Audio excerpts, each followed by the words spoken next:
Hello, hello. Here we are again, coming to you this time from the Paranormal World Show, which is under the umbrella of Broadcast Team Alpha. You know, the show for the thinking global citizen, the one that is not afraid to step outside the box and poke around and see what else he can find that normally don't show up on Channel 5 at 6 o'clock at night. And I'll tell you, I have a delight here with me, a wonderful guest. He has been a guest with us several times before. And I'm going to introduce him here in just a little bit. Before that, I want to tell you how you can connect with us. You can get us at broadcastteamalpha.com and also on YouTube with the same name. And we are coming to you from 44 different platforms around the world, so you'll find us just about everywhere. And we are also transmitting on Conscious Awakening Network, and that's a wonderful place. Go have a look at it, consciousawakeningnetwork.org, because they got close to, I think, about 50 different shows there where they talk about absolutely anything that you need to know about. And well, I want to introduce the guest real quick. And we have Brad Olsen with us. We're going to be doing a little shorter interview this time because he is booked to come back on February 6th for a full-hour show. So that's going to be interesting. And we'll see if we can squeeze some really interesting stuff out of him tonight, because this is the Paranormal Show, and he is an author, and he is a speaker, and he is on interviews absolutely everywhere, on conferences and in podcasts and everywhere. And besides, he's the third guy I know that has been to Antarctica. Yes, sir. And he has written about things in every corner of the universe when it comes to the paranormal. So, welcome to the show, Brad. Hey there, Augie. Thanks again for having me on. It's always a great pleasure to talk with you, and especially right now on New Year's Eve as we are about to jump into a brand new year and all that may Oh, be in store for man. us. Well, I'm looking forward to it. I think I'm all about scrapping the last one and maybe looking for something better in this year. And it is up to us to do that, because it seems like there's others that have plans for us. And what, you write about the paranormal in the present and the past a lot. What do you anticipate could happen within the paranormal arena this coming year? Do you have any good ideas? Well, I'll just say that 2023 has been a year of disclosure like never before. Yep. You have in the month of March, or it's in May, that Lester Holt comes on NBC Nightly News during primetime news broadcasts and says that Pentagon has released a report that there's a mothership in our solar system. And you'd think that this would be the biggest story humanity has ever had, and we'd still be talking about it today and following where this mothership is in our solar system, but Yeah. it was just a one and done. Yeah. Then you have the congressional testimony from David Grush, whose credentials check out. He is a special ops guy, and he's been working on crash retrievals and getting all the parts to ship out so our scientists can backward engineer it. But the really groundbreaking statement that he made for Congress is that they have also retrieved aliens, both dead Yeah. and alive. I'm not talking about the aliens that are crossing over our southern border. I'm talking about extraterrestrials, Yeah. dead and alive. So if that's not a game changer, I'm not sure what is, because nothing like this has been said either in the mainstream media or in congressional hearings to date. So this has been a very big year. So what might be in store? Well, perhaps more of the same, or maybe the mainstream media could be getting us prepped for the long spoke of Project Bluebeam, the fake alien invasion that's Yeah. been known about since the 1940s and in the 1970s. Werner von Braun, one of the paperclip Nazis, told his assistant Carol Rosen Mhm. that there would be this fake alien invasion, and this would be the last card the globalists would play before they could establish their one world government around the world. And doesn't it seem, Augie, that everything is being set up in place for this very launch? Yeah, it kind of seems like we're being spoon-fed Mm, and kind of herded off in the right direction towards something that they're telling us they're real. We got the mothership, and then now they're going to tell us that they're real. And well, they've done that. And then a little more, and suddenly they show up. And mm, then they'll say, well, we told you. that's right. Yeah, And it's also a pretty strong helping of predictive programming, yeah, of getting the population, the American citizens, accustomed to the idea of alien visitations here on Earth, where anybody in this field, UFO researcher worth their weight in salt, will know that we've been visited and made contact yeah, with on this planet pretty much always. Because yeah, it's not just that we're always looking to the sky and say, oh, extraterrestrials are coming from a faraway planet. yeah, What about inner terrestrials right under our feet that have been here the whole time? yeah, Then you also have the concept of ultra terrestrials, those entities that can phase in and out of our third dimensional reality. And there you have quite yeah. Yeah, a there you go. And you got on the FBI website. There you have the so-called smoking gun document that explains in on their own stationery, yeah, we know there is aliens there. We're Hmm, communicating with them, and most of them are interdimensionals. there So you go. yeah, disclosure has happened. It sure has. And in my series of books, I chronicle a lot of these things we're talking about, including Project Bluebeam and Beyond Esoteric. And it's a multi-pronged approach that they have said that they're going to roll it out. Even William Cooper, he wrote about it in his book Behold a Pale Horse. Yeah, Um, I'll tell you his exact quote. It's a section that reads, quote, can you imagine what will happen if Los Angeles is hit with a 9.0 earthquake? New York City is destroyed by a terrorist planted atomic bomb. World War III breaks out in the Middle East. The banks and the stock market collapse. Extraterrestrials land on the White House lawn. Food disappears from the markets and some people disappear, and the Messiah presents himself to the world. Could you imagine, Augie, the yeah, state of the mentality of people? But first, just as Will Cooper pointed out in Behold a Pale Horse, they're going to go through these steps, such as collapsing the economy, using HARP as a weather weapon. We already saw that also yeah, this past year in Turkey with that very anomalous earthquake right along the Syrian border. And it just so happened to be a couple days after the Turkish President Erdogan was applying for a peace deal in the Ukraine and yeah, saying they would side with Russia. And he was warned, don't go that way. Turkey's a NATO country. And then, boom, he gets punished with that massive earthquake. yeah. Yeah, I noticed though that we're still on YouTube, so we got to be a little diplomatic Okay. in our language. But you're exactly right, because there were really no time between those two incidents of him making the statement that something is not right there, and I Hmm. think we need to correct it. So yeah, absolutely. And what else do you see possibly in outside of the political arena? Do you see other things happening? Well, keep in mind that the benevolent extraterrestrials that have been also visiting and monitoring this planet for quite some time have made it very clear that they're not going to allow full-scale nuclear war. Yeah, They've already shown up outside the nuclear silos in North Dakota, and the radio man says, there's a UFO over our nuclear silos, one of the yeah, most sensitive airspace in the world.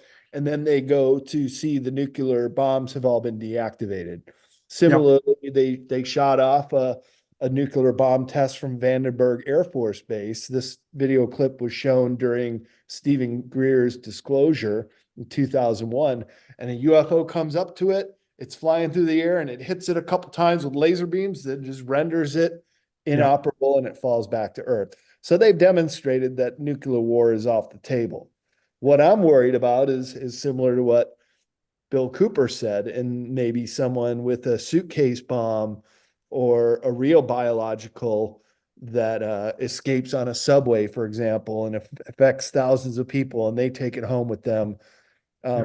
So we already see with all the new people who cross the border that we have quite a lot of what could be sleeper cells as well that might also Yeah. We work really in don't. conjunction Yeah, we really don't know. But with some kind of, yeah, but it does seem that there is a takedown of the US that is going to be attempted, yeah. and it would have to happen right around the time they try to push this Project Bluebeam, because the whole point of it is to get people, it's called a strategy of tension, that you get them at their breaking point, basically. Yeah.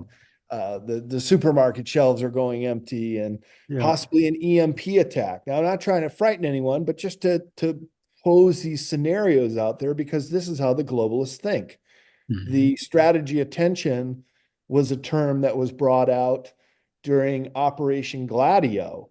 It's Yeah. when you were a kid in Europe. Remember, they were blowing up train stations in Bologna, Italy, and Belgium, and they're blaming it on the communists. Well, it wasn't the communists. It was false flag operations, and Yeah. those false flag, and they actually caught a guy.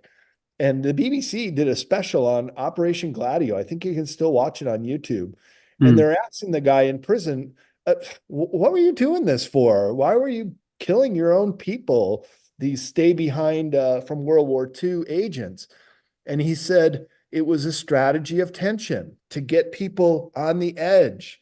So then when they blame it all on the communists and the next election comes up and the populist communist candidate won't get voted in. So Yeah. they're doing that to America now. It is a strategy of tension. When all these things hit simultaneously, Yeah.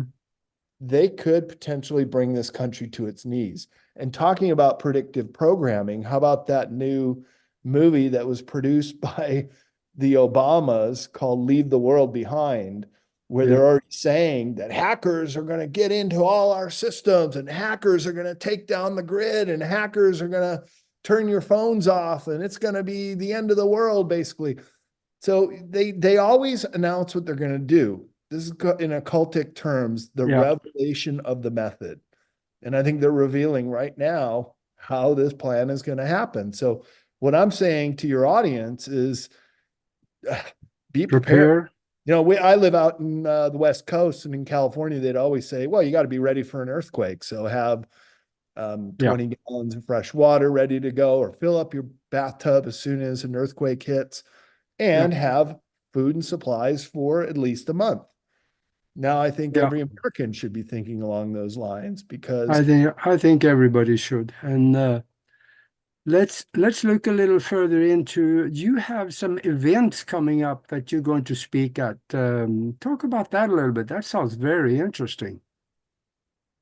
well, sure, I'm going to be speaking at the Conscious Life Expo in Los Angeles on February 11th is the day I speak. That'll be the Sunday, the last day of the conference. And I'm doing my talk on the giants of prehistory, whose history and knowledge has been swept under the rug, that this Yeah. is a part of our history. In my book, Beyond Esoteric, I call it Suppressed Human Origins chapter, Mhm. how so much of who we are, as well as possibly even being a kind of hybrid with some of these giants, has just been kept from the human public.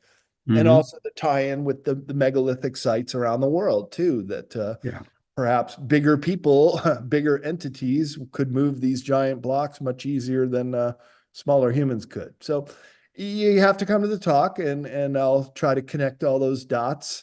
I've got about 100 slides of giants in prehistory, and then some of the megaliths, and making a case, I believe, a good case for, well, the evidence speaks for itself. The bones and the Yeah. hieroglyphs in Egypt, as well as many records in ancient texts of these giants living on planet Earth.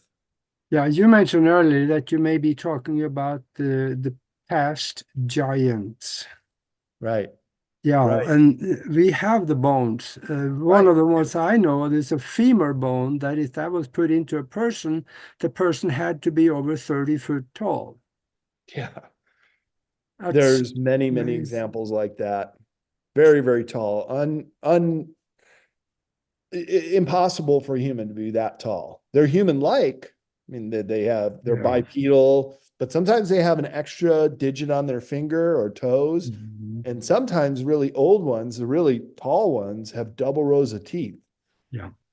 And what's interesting is sometimes you'll have these regressive genes, because I do believe that the giants mated with humans. It even says so in the Bible that they Yeah. saw the earth women, they saw they were fair, and they mated with them, and that could be the offspring of the Nephilim.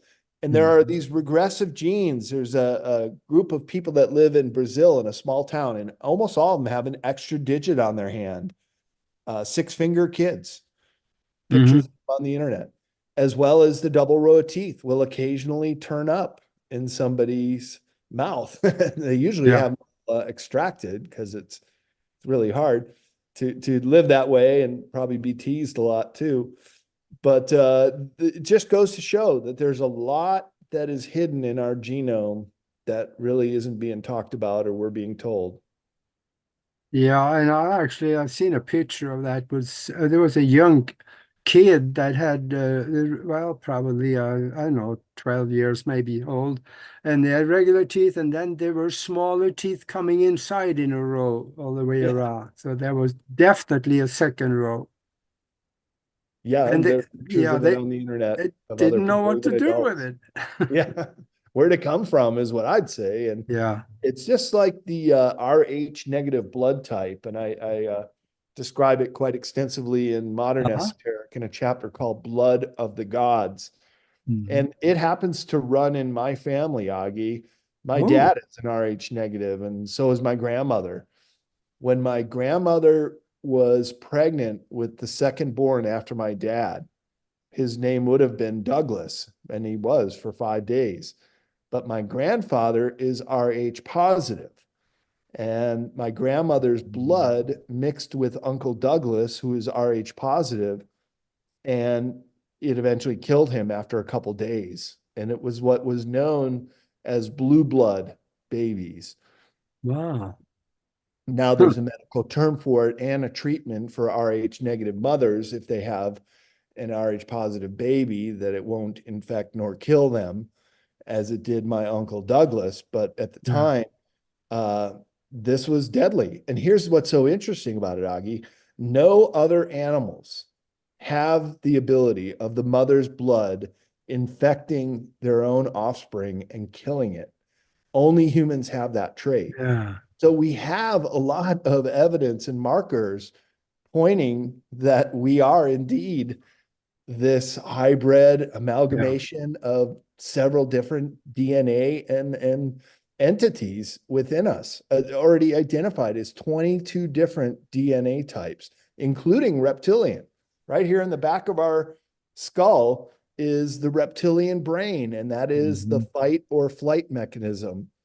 And so we're all a little bit of everything, it would seem. And so therefore these hybrids or these very unusual traits like Rh negative blood type Yeah. shouldn't be much of a surprise, because it's kind of like how you can have a donkey and a horse Mhm. mate, but they're two different species. The outcome is a mule, but a Mhm. mule is sterile. A mule cannot mate anymore, Yeah. but it can be born. That's why so many of these elongated skulls, and now the DNA tests are coming back from Brian Forrester and Klaus Dana in Austria. They Mhm. have taken samples back to laboratories and tested it. And the Star Child skull that Lloyd Pye was taking around to conferences a decade ago, every one of those DNA tests shows Mitochondrial DNA. So an Earth-born human mother, but unknown DNA, paternal father DNA. Every single Oh, time, Augie, yeah. suggesting that it was these tall, whether it be Anunnaki or another species, human-like giants, mating Mhm. with Earth women, and then having these one-off mule-like offspring, which could be the Nephilim. Mm. Well, that has been going on a long time. I remember reading about it in the Sumerian tablets from Right. some 35,000 years ago, where they said that they were hungering for the human females. Yeah. Yeah. Aren't we all? Some of us. We do. Yeah, but gosh, um, right in the middle of the show here, would you tell people also where they can get your books and where all that can be found? Yeah, sure. So I'm a book publisher as well. I publish other authors like Michael Jaco and Leo Lyons-Agami and Lon Milo DuQuette, and soon to be Laura Eisenhower. Her new book is going to come out with CCC Publishing early in 2024. And the Mhm. website to find all these authors, as well as my own books, is cccpublishing.com. And if anybody orders a book off that site that's one of my books, I can sign a copy for people and send it out. But we have all the other books in stock as well. And those Mhm. are competitively priced right along the big online retailer named after an Amazon rainforest. Oh. Yeah. So yeah, go to cccpublishing.com for all the books. And if you want to learn more about me and my upcoming conference schedule, you can go to bradolsen.com, bradolsen.com. Okay, that's good. That is good.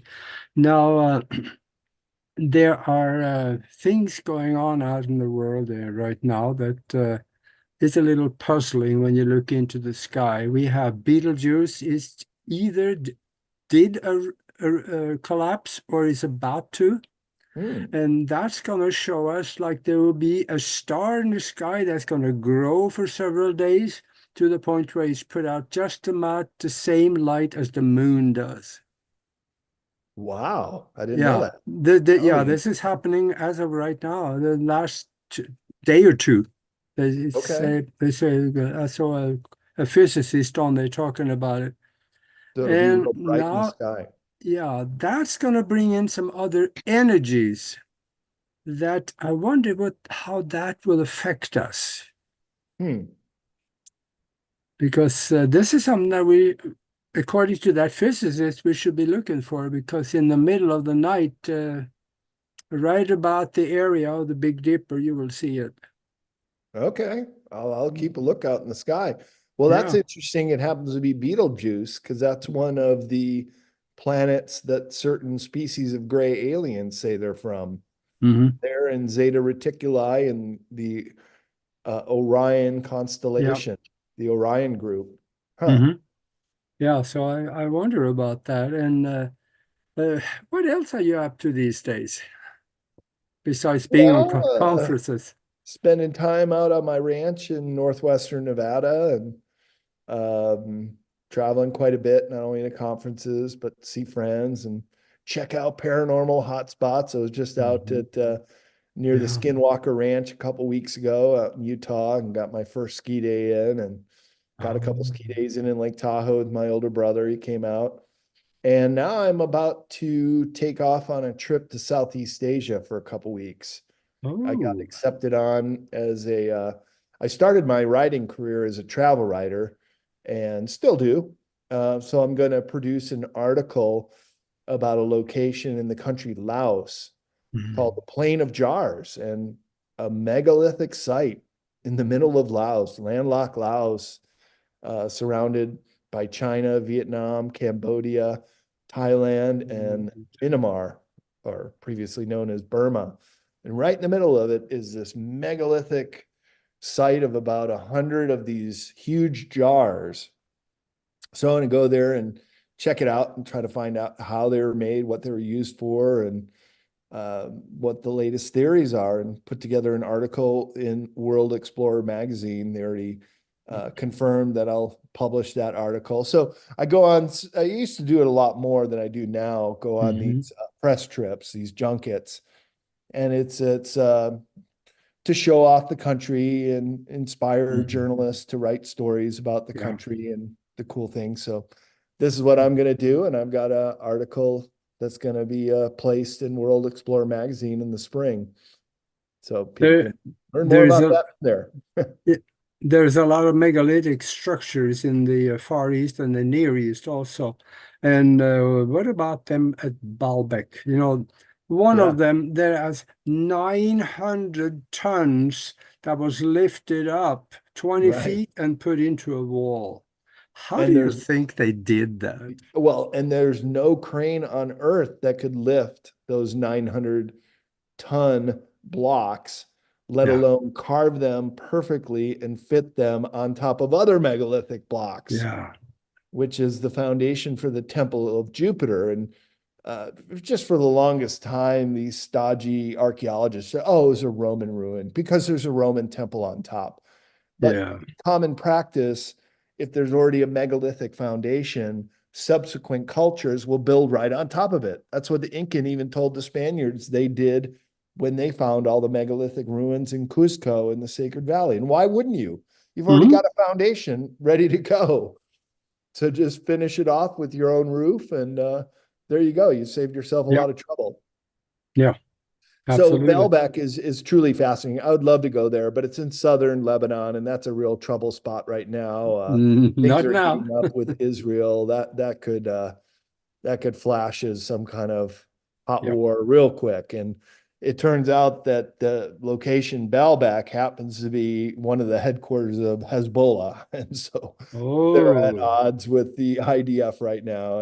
yeah. Unfortunately, not a good time to travel in Yeah, that area of the it's world. not a good time, but there are other places.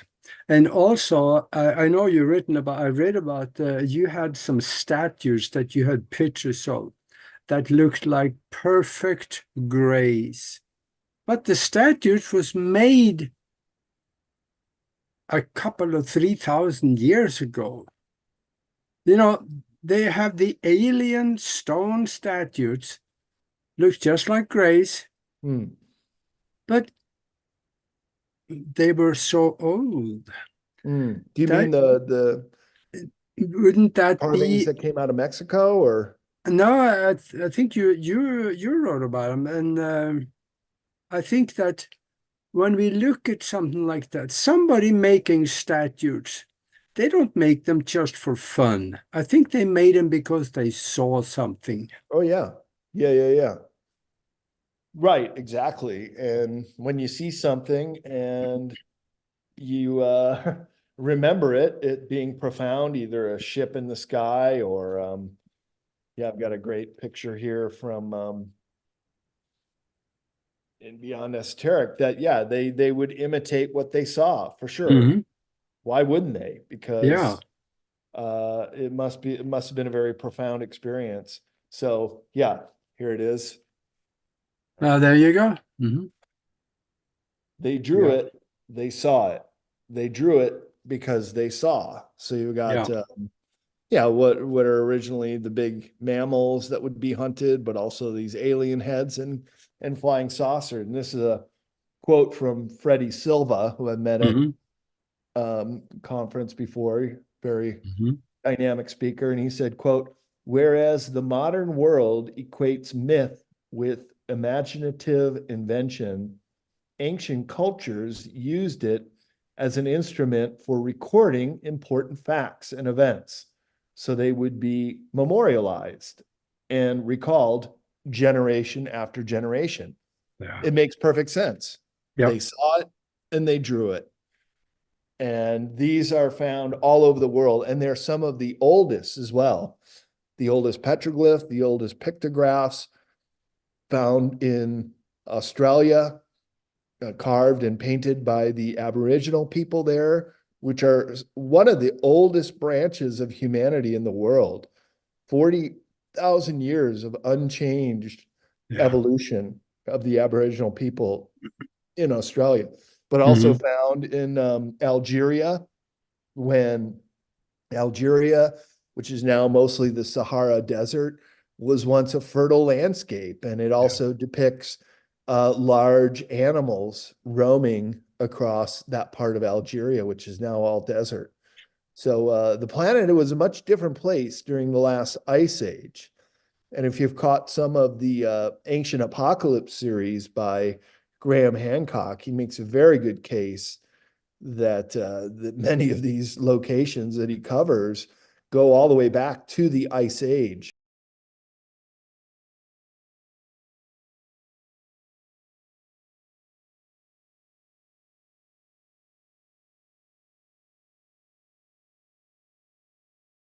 Pyramid in Indonesia, for example, that's the first episode in Ancient Apocalypse. And then also on Malta. And I remember when I was visiting Malta, I was working on my book, Sacred Places Europe, and was told that there was this cave, and Graham Hancock highlights it in Ancient Apocalypse, where mud packed large ice age animals such as woolly mammoths and Mhm.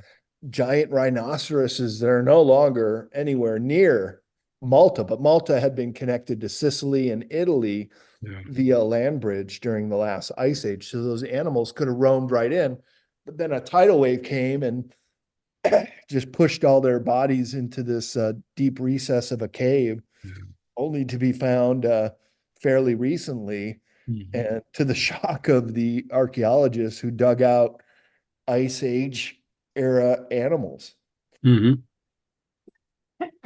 And I'm not so totally sure that actually the dinosaurs have gone away. Mm, Because the reason for that is because I have a friend. She is the daughter of, they were religious people that went to Africa to help out in the bush. And she grew up in the really in the backwoods. And there were people back there that told her that there are big animals in the forest, in the swamps. They can see the big animals, and they made drawings of them, and they look just like dinosaurs. Those drawings that the mm, natives made. yep. So in the swamps in the area of the blackest part of Africa, where hardly anybody goes ever, I kind of believe there still is a few there. Mm. So, Well, and maybe that reminds me of there was an island off the north coast of Russia. That was there was said that I read that in a European newspaper years ago, and they said that they found dead mammoth on the island about uh, just 15, 20 years ago. They found them at 20 years, 15, 20 years before that article, which probably is another 15 years. But they found dead mammoth there. So that were on that island, there were big elephants. right during the last ice age. And the Hmm. interesting thing about those mammoths is they still had food in their mouth. So Yeah, they were shock frozen in some kind of cataclysmic event where they're still hmm, chewing their food. yeah, So more evidence that there have been these pole shifts or these cataclysmic yeah, events also written about in ancient texts such as the Bible with Noah's Ark and floating yeah, through these tumultuous tempests of a storm and surviving yeah. when they find land again. So yeah, I think Augie, there's plenty of evidence that there have been multiple pole shifts, and that could be the end of civilization, such as Atlantis, such as Yeah. Lemuria before Yeah. that, and it goes back to five different cultures. The oldest being Hyperborean, which is millions of years old, Mhm. and some of the evidence for that is they found in a seam of coal in Siberia. I even have a picture of it in Modern Esoteric that is dated, the coal seam is dated at millions of years old. So Oh, that's kind of hard to fake to put some gears in coal that are uncovered by miners, um, and being dated that old. Yeah. Well, it tells us a little bit about our history, and I guess that's one of the big things you'll be talking about on your conference too, isn't it? Yep, sure is. Yeah. Especially as it pertains to the giants, because Hmm. as we were saying earlier, sometimes these are really, really old entities, and those old ones are the real intriguing ones because they're the tallest and they're the ones with the double rows of teeth, and they're also the ones that Yeah. um, are way bigger than any human could have been. Just Yeah. keep in mind that the tallest human being on record is called the Alton Giant, and his name was Robert Waldo in Alton, Yeah. Illinois. And he got to 8'11". That's the tallest recorded human in modern history. Here's a picture of those gears that were Oh, found yeah. in the There you go. coal. Hmm. Yeah. Uh, Dated 400 million years old. Wow. So Wow. Earth obviously has been visited many, many times and Yeah. long in the past. There's a whole show called Ancient Aliens that just chronicles all the evidence. I was on a couple of those shows in season 6. And Yeah. it's overwhelming how much evidence there is, as well as including for these giants that are Mhm. human-like, but they're not human. Sometimes their cranial capacity, the size of their skull, is 30% larger than a human's. Yeah. And their eyes would also be evidence. Now, there's one found in California, down in San Diego, and look at the size of the men standing next. Yeah. I mean, just so much bigger. And let me show you an example of one of the elongated skulls, because those two are very telling. Well, here's a dig in Yeah. Rwanda.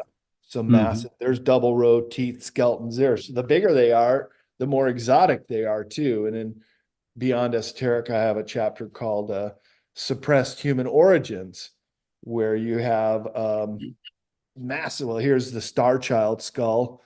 Hmm. Pie was taken around, and then some of these elongateds. That is not a human skull there, Augie. That No. is a 30 to 35% larger cranial capacity than we have. Yeah. So they're found all around the world too, on 5 continents. I've now located them on Europe, around the Black Sea region, the Far East, in China, in Africa, South America, North America. The Hmm. only places I haven't been able to find any of these giants are in Australia or Antarctica. But who knows? New findings are coming out all the time, and Yeah. this is Yeah. one that I think is very explosive. This really has the potential to change history as we know it, because then when you incorporate all these other artifacts that are found around the world, it's pretty clear that there have been highly intelligent, advanced civilizations that once existed here on Earth. Absolutely. And yeah, science have a really slow way to admit that they've been wrong. Yeah. And yeah, and that's got to change. When something's wrong, it's got to be changed. And Mm. I remember reading too, there was a scientist talked about the Neanderthals. He said they had more brain capacity than we have, which really would probably also create somewhat of a bigger pituitary gland, Uh-huh. which may possibly have given them more or a better connected connection to the universal mind, which might have made them more spiritual and more peaceful. And then when the aggressive, warlike humans came on the scene, they fought the Neanderthal and got rid of them, so they are the only ones left. That's my theory. Mm. And you're sticking with it. I'm I sticking with gotta agree it with you. because it kind of makes sense. Because if they were peaceful, we're not. We, Right. yeah. I mean, the track record of humans are just like it says in the old dictionaries, the definition for human is monster. Well, we certainly treated ourselves and the rest of the animal kingdom that way. Yeah. And as you said, a larger brain, larger pituitary gland, bigger brain, bigger computing power. Yeah. Now, the one time the mainstream has acknowledged non-human with a bigger brain, it was called the Boskop skull, Boskof, and was Oh, found out in South Africa about 10, 15 years ago. And it was in Nature magazine, and they were highlighting the Boskop skull hmm. and saying that, oh yeah, it had a 20 or 30% bigger cranial capacity than modern humans Wow. with a bigger brain is bigger computing power and a bigger body. And so without fully admitting to giants and other elongated or Yeah. giant skulled human like people, they were basically admitting it Mhm. with the Boskop skull, but that's as far as they went. Yeah. Wow. Well, this is kind of like a priming to the schedule that we have on, I think, February 6th. I think we booked that Yep. one for. So, what I suggest, give people one more time, give them your web address. And of course, they find your books on Amazon also, but go to the web address first because then Yeah. you can get this signed book. And here's two of them in my Yeah. esoteric series. Beyond Esoteric is the latest. And then Modern Esoteric is the first in the Okay. series. There's also Future Esoteric. You can go to cccpublishing.com and order any of those books and get them signed by me when they come through my office.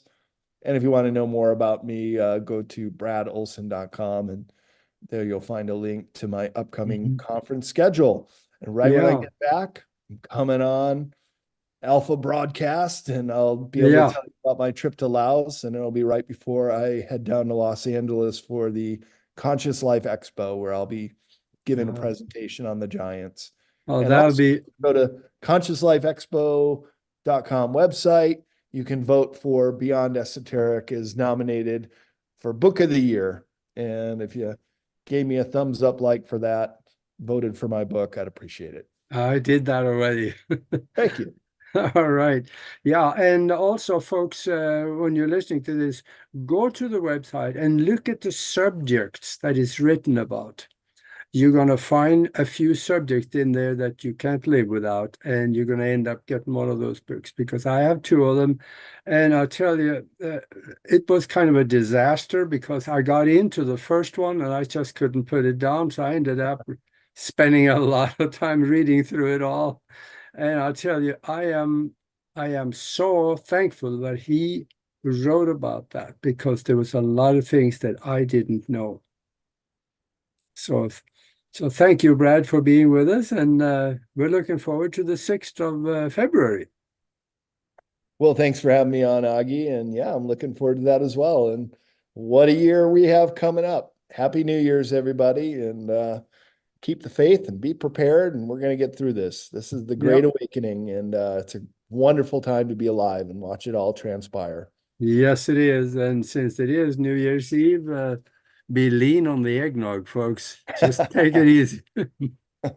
Or go heavy and quit everything on January 1st for your New Year's resolution. Yeah. That's what I do. Yeah, Well, there you go. Augie, Make sure you do that New I Year's will. resolution. Do it every year. Yeah. Okay. Thank you very much. And we will see you again. Sounds good. Thanks, Yeah. Augie.